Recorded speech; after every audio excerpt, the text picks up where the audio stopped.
ក្មេងស្រីអាយុ100ឆ្នាំម្នាក់ទៅកាន់មនុស្សត្រូវបានមនុស្សមួយក្រុមក្រោមពណ៌សម្លឹងមើលបរិះដែលមើលទៅហាក់ដូចជាខឹងសម្បារមនុស្សដែលជាបិសាចចិញ្ចក់ឈាមសៀវមីមានអារម្មណ៍ភ័យខ្លាចភ្លាមវាបានប្រែក្លាយទៅជាប្រជាជនមួយហើយរត់គេចខ្លួននៅពេលនេះ Dracula បានបង្ហាញខ្លួនយឺតរូបរាងរាងកាយវាបង្ហាញថាទាំងអស់នេះគឺគាត់បានរៀបចំទុកមុនមនុស្សសុទ្ធតែជាខ្មោចឆៅដែលខ្លាញ់ខ្លួនសូម្បីតែទីក្រុងតូចមួយនេះក៏ខ្លាញ់ខ្លាយដែរវាត្រូវបានសាងសង់ឡើងទីបំផុតសៀវមីបានទៅដល់ផ្ទះហើយនាងជឿពាក្យសម្ដីរបស់ឪពុកខ្លួននោះជារឿងដ៏គួរឲ្យខ្លាចណាស់ដោយឃើញថាគោលដៅរបស់គាត់ត្រូវបានសម្រេចហើយដេកឡាមានសេចក្តីរីករាយយ៉ាងខ្លាំងហើយបានអញ្ជើញខ្មោចទាំងអស់បានចុះទៅជន់ក្រោមតែខ្ញុំមានការភ្ញាក់ផ្អើលយ៉ាងខ្លាំងខ្ញុំគ្រាន់តែបន្ទាប់ពីចេញទៅដើរលេងរួច Elf View ពិតជាមាននរណាម្នាក់បានចូលយ៉ាងប្រញាប់ប្រញាល់បរិះវ័យក្មេងម្នាក់សៀវសាអ៊ីគិតថាមានអ្វីមួយកំពុងកើតឡើងបីកាន់បោរបាំងមុខពេលសម្លឹងមើលបរិះវ័យក្មេងសង្ហានៅពីមុខគាត់គូឡាមានការងឿងឆ្ងល់បន្តិចប្រសិនបើសត្វចម្លែករកឃើញវាយើងត្រូវវិនិច្ឆ័យហើយពេលដែលយើងហៀបនឹងបញ្ជូន Chell Shui ទៅវិញបន្ទាប់មកមិត្តភក្តិមួយក្រុមទៀតបានមកដល់ប៉ុន្តែគាត់គ្មានជំរឿអ្វីក្រៅពីយក Chell Shui ទេស្លៀកពាក់ជាសត្វចម្លែកខ្ញុំមិននឹកស្មានថា Chell Shui ពិតជាដូចជាការចង់ដឹងចង់ឃើញគាត់ឃើញអ្វីគ្រប់យ៉ាងខ្ញុំចង់ប៉ះវាណាស់ប៉ុន្តែពេលខ្ញុំលុបដៃទៅភ្លាមវាត្រូវបានបោះចូលទៅក្នុងរន្ធដ៏ធំមួយនាងថែមទាំងត្រូវមិត្តប្រុសរបស់អ្នកអតីតចេញទៅរហូតមកដល់ពេលនេះសៀវស៊ុយបានដឹងខ្លួននេះមិនមែនជារបាំស្លៀកពាក់ឈុតតតែសោះវានឹងក្លាយជាការជួបជុំរបស់ខាងខ្មោចសារឿងនេះធ្វើឲ្យក្មេងប្រុសតូចភ័យខ្លាចខ្លាំងណាស់បានមកដល់ពេលដែលខ្ញុំហៀបនឹងរត់គេចខ្លួនស្រាប់តែគាត់បានបុក Chell នេះវាសនាគឺមិនអាចទីទុកជាមុនបានឡើយឱកាសនោះធ្វើឲ្យពួកគេទាំងពីរឃើញភ្លាមនៅពេលដែលអ្នកជិតជាមួយនរណាម្នាក់ស្នេហាពិតជាអស្ចារ្យពីពាក្យសម្ដី Dracula បានឃើញថាស្ថានភាពមិនល្អទេជំនួយយ៉ាងរហ័សនឹងនាំយកមកយ៉ាងប្រញាប់ប្រញាល់សៀវស៊ុយចង់បញ្ជូននាងទៅឆ្ងាយ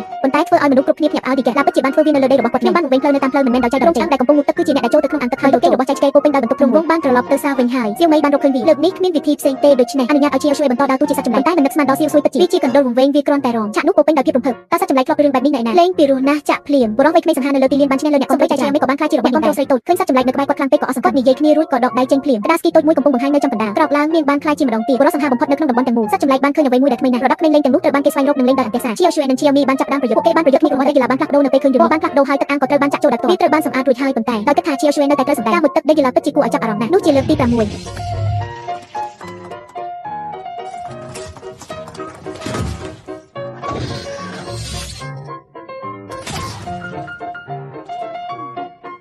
ដោយកំហឹង Dracula ផ្ទាល់ក៏ខឹងសម្បាវាត្រូវបានកាត់ចេញហើយបន្ទាប់មកវាដល់ចង់លុកកាចចង់របស់ Chell Shui គឺគ្មានអ្វីទាំងអស់គិតថាលើកនេះវាពិតជាបរាជ័យមែនអូដូច្នេះ Chell Shui បានពាក់វ៉ែនតា Dracula ខំថ្មិញដោយកំហឹងថ្មិញខឹងស្ដីបន្ទោស Chell Shui ដើរប៉ុន្តែបន្ទាប់ពីដើរបានតែប៉ុន្មានជំហានប៉ុណ្ណោះឃើញ Chell មាននាងក៏បរិះសង្ហាត្រូវបាននាំមកវិញហើយក្មេងតូចម្នាក់បរិះសង្ហាបាននាំនាងទៅមើលថ្ងៃរះដូច្នេះហើយនៅក្រោមការការពាររបស់ Chell Shui ក្រោមនាងបានឃើញខ្លួនឯងជាលើកដំបូងនៅថ្ងៃបន្ទាប់ព្រះអាទិត្យបានឡើងប៉ុន្តែមិននឹកស្មានដល់សេនីបានទម្លុះដំបូលហើយធ្លាក់ចូលទៅក្នុងនាងត្រូវបានអប់នៅក្នុងដៃរបស់ Dracula សម្លឹងមើលមនុស្សនេះបរិះនោះសុខសប្បាយជាទេដូច្នេះខ្ញុំមិនបានបានចាក់ចេញទេបន្ទាប់ពីចំណាយពេលមួយរយៈពេលខ្លីជាមួយគ្នា Dracula ក៏មានអារម្មណ៍ថានាងចូលចិត្តកូនតូចនោះណាស់សំខាន់ណាស់ដូច្នេះគាត់រក្សានាងឲ្យចូលរួមវាជាពិធីពេញវ័យរបស់កូនស្រីខ្ញុំប៉ុន្តែមិននឹកស្មានដល់គ្រោះថ្នាក់មួយបានកើតឡើងតែសញ្ញាណមនុស្សរបស់យុវជននោះគឺពួកគេបានរកឃើញថាសត្វចម្លែកទាំងនោះមានការភ័យខ្លាចបានខ្សែខ្ចាយទៅគ្រប់ទីមានតែ Chell មេទេដែលមនុស្សឲ្យការរត់គេចខ្លួនពួកគេបានអប់យ៉ាងណានាងបានប្រឈមមុខនឹង Chell Shui ហើយសារភាពអារម្មណ៍របស់នាងទៅកាន់គាត់សៀវស៊ុយពិតជាចង់យកព្រំណាស់អ្នកអាចមើលឃើញការចាញ់របស់ Dracula ភ្នែករបស់គាត់ប្រាប់ខ្ញុំពីចំនួនគាត់ស្រឡាញ់កូនស្រីរបស់គាត់ដូច្នេះគាត់បដិសេធសៀវមីពិតជាអស្ចារ្យណាស់ហើយនាងអាចនិយាយរឿងនោះពីនិយាយអ្វីមួយដែលធ្វើឲ្យគាត់ជឿចាប់គាត់ក៏អាចចង់ចេញទៅសៀវមីមានការខូចចិត្តយ៉ាងខ្លាំងហើយនាងបានសូមឲ្យពុកលុបចោលការចងចាំរបស់ខ្លួនកូនស្រីដែលសោកសៅនេះធ្វើឲ្យគូឡាប្រកបដោយការជឿចាប់គាត់បានដាក់កូនស្រីក្នុងវិមានការពារបែបនេះ